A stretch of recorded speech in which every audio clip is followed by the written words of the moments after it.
Welcome, Aries. This is Regina from Pacific Tarot, getting ready to do your reading for, this is early October still.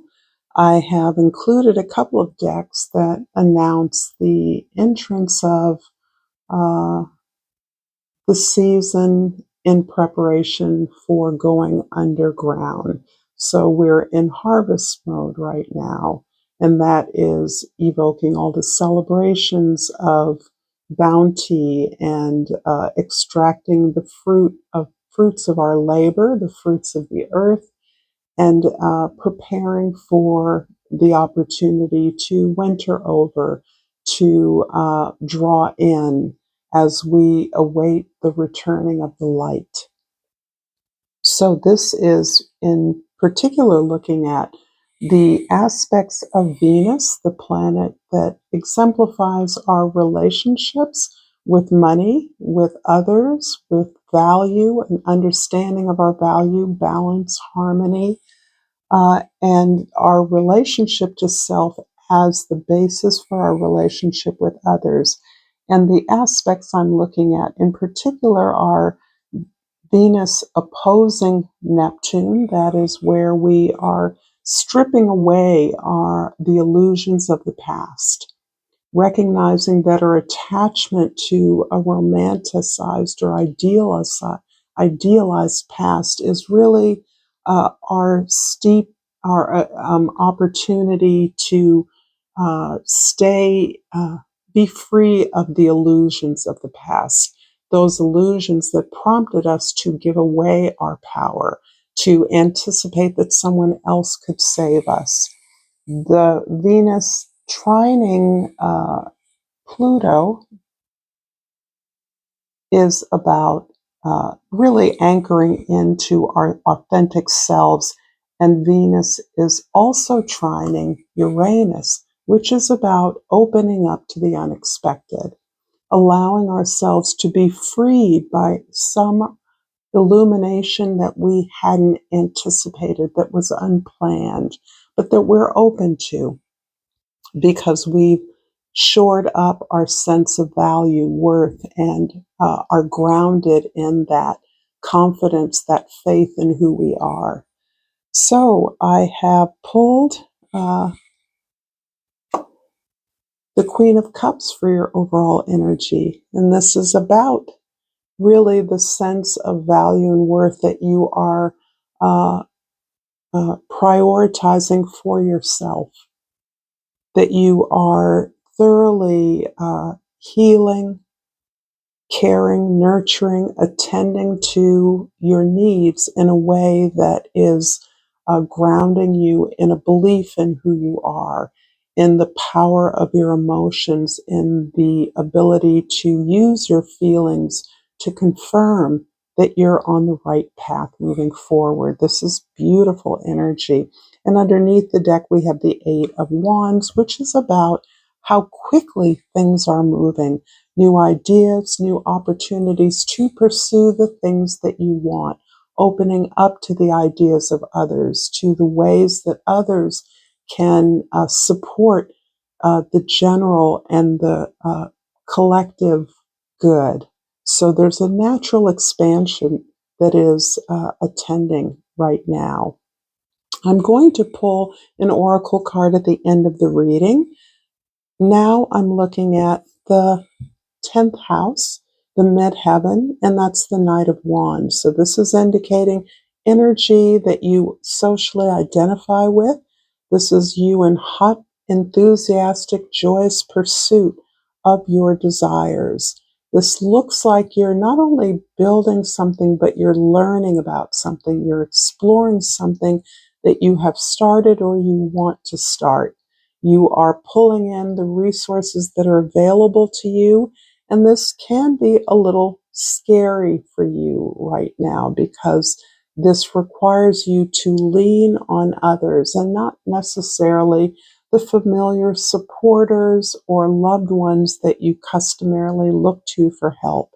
This is asking you to look outside of your comfort zone and seek support, help, assistance from professionals.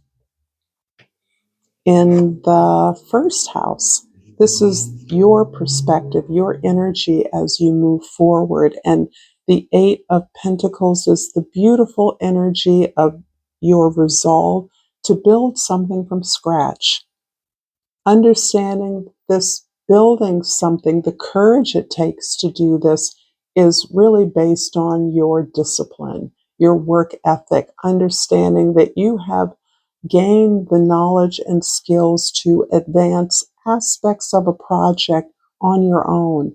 And that is in accordance with the way that you are developing certain aspects of yourself, your own individuality. This is taking the effort that you are investing in something and allowing yourself to be transformed, as in finding the joy, the exhilaration, the exuberance, the excitement of developing something according to your best understanding as you invite others in or model for others what it is that you're creating. In other words, I see you holding the vision that you are directing others to support you in implementing.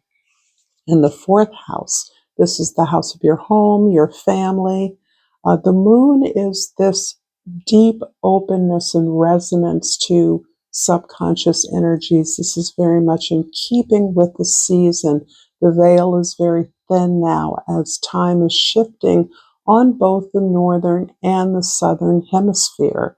Whichever way it's moving, whether it's towards the darkness or towards the light, you are taking advantage of that shift in order to find comfort in your own energies, your own demons. You're looking at the way in which you have power over your fears.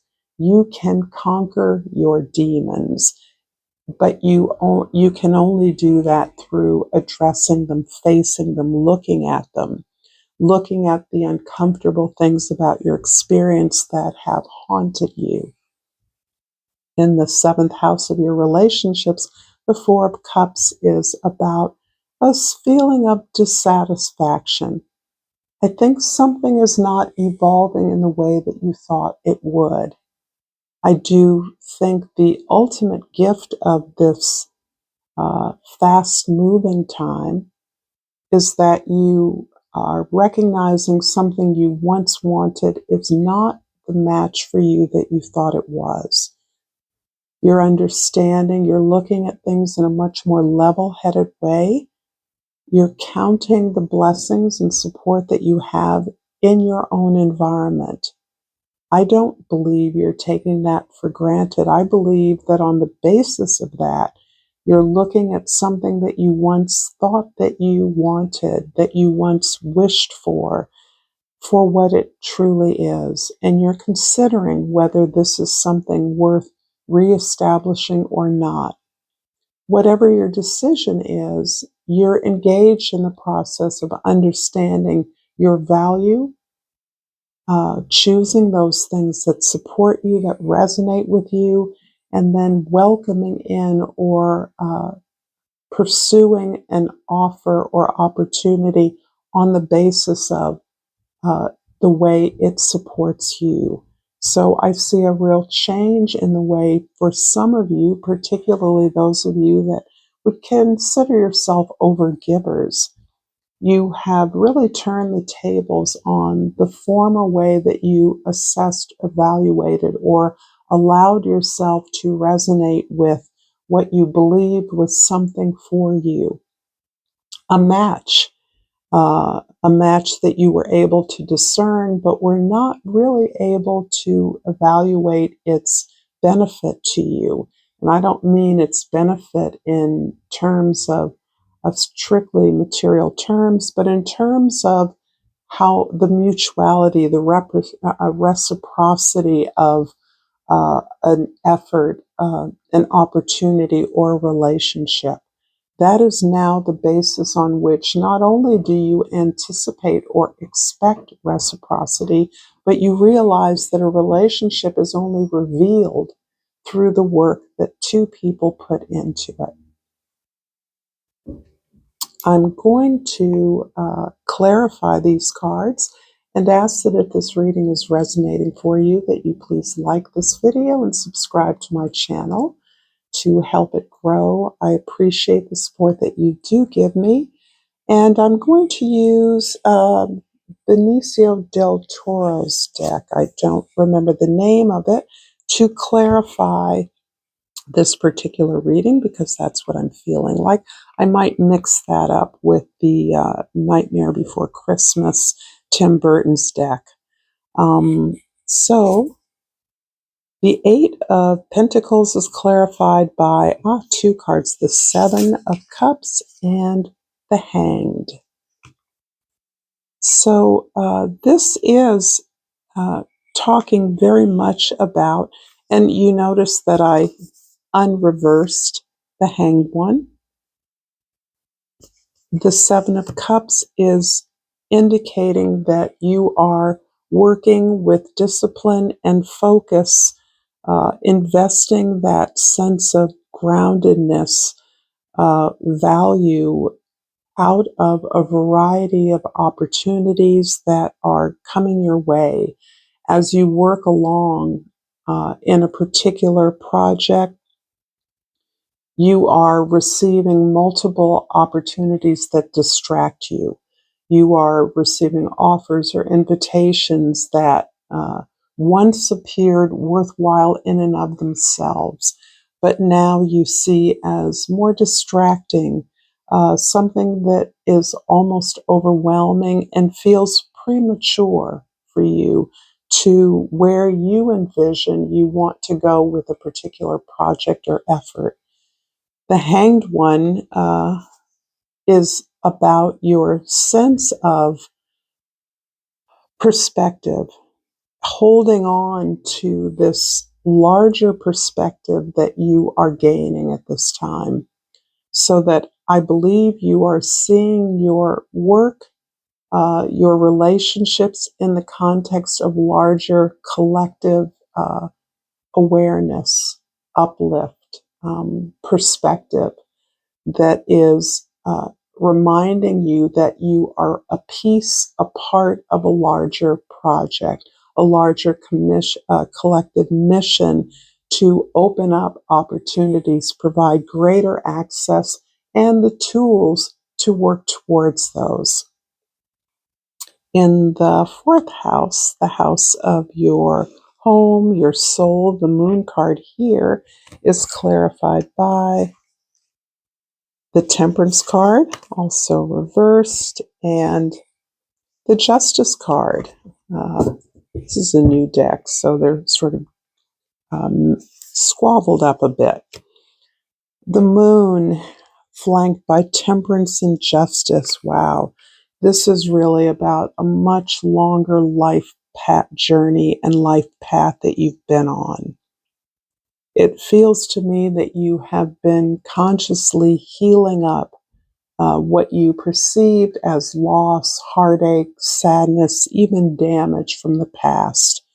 And you've done that by carefully unpacking those experiences in order to better understand the ways in which you need healing, you need repair, and what you are discovering along the way as you've taken greater responsibility and thus assumed a greater sense of power, that you are actually in perfect balance and harmony with your desires, so that you are manifesting more appropriately those things that are really for you.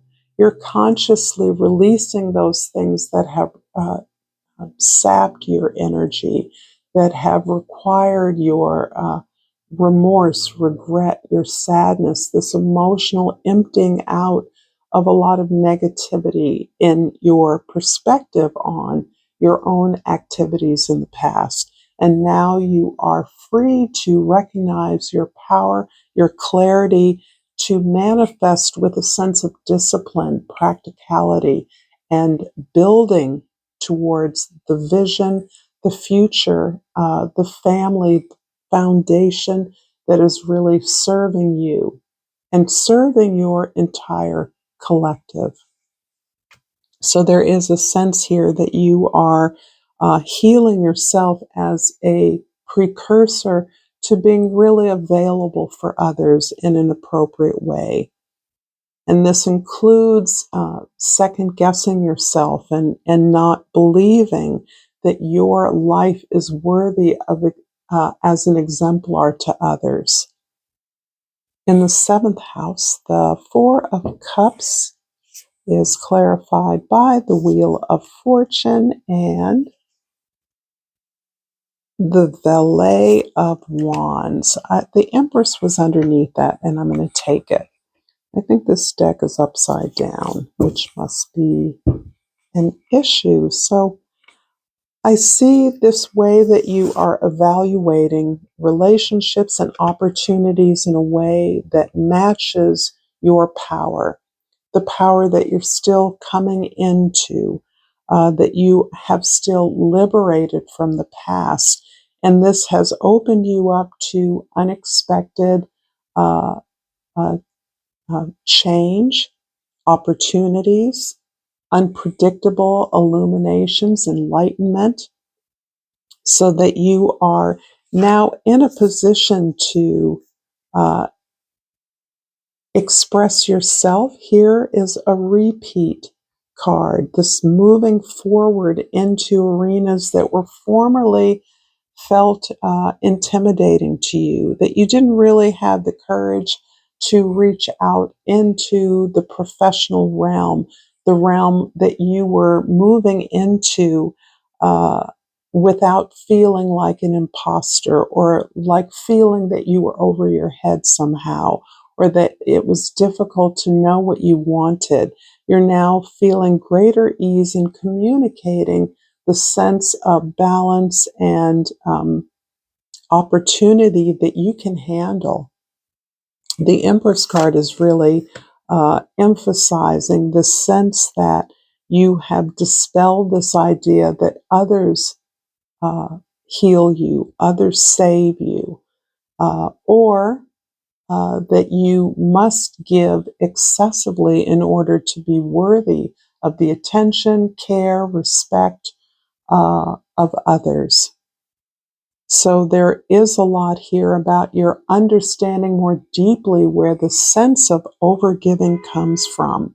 This idea that generosity is always good, and therefore there is no limit to the amount of help, advice, support, guidance you offer others, even when it isn't asked for. In the 10th house, the Knight of Wands, your social identity, the way others see you, is clarified here by the Seven of Wands and the Nine of Wands, Nine of Swords, Seven of Swords, Nine of Swords.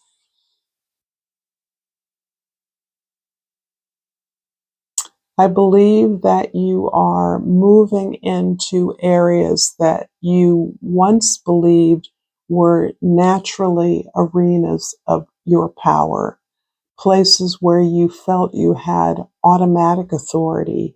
And yet, over the years or through a variety of experiences in life, you have been discredited or you felt yourself to be inauthentic. And that has led to a sense of allowing the judgments of others to influence how you were defining yourself. This is where others criticized you. Perhaps you come from a family of or a critical parent where you often mirrored the kind of criticism or negative feedback that you received automatically, finding fault with things, not as an expression of their inadequacy, but because that's the way you were treated. And how you internalize that has led to a lot of pain, a lot of suffering, a sense that you don't belong, that you never belonged. And now you're braving arenas that you once felt were cordoned off to you because others told you you didn't belong. Because, Aries, you are so straightforward, forthright, moving directly to what it is you want. This pain you experienced was the backlash from moving towards something and being told you didn't belong or being excluded in some way that was very hurtful. You've learned that the difficulty others have with your ideas is not a reflection of you or your efforts. And in so doing, in realizing that, you are much more competent, that your ideas are worthy, there's less second guessing, and you are comfortable moving from one expert, one source of support, one assistant to another until you get the support or the answers that you need. And for you, this is really about showing off your faith in what you're doing, your belief in your ideas.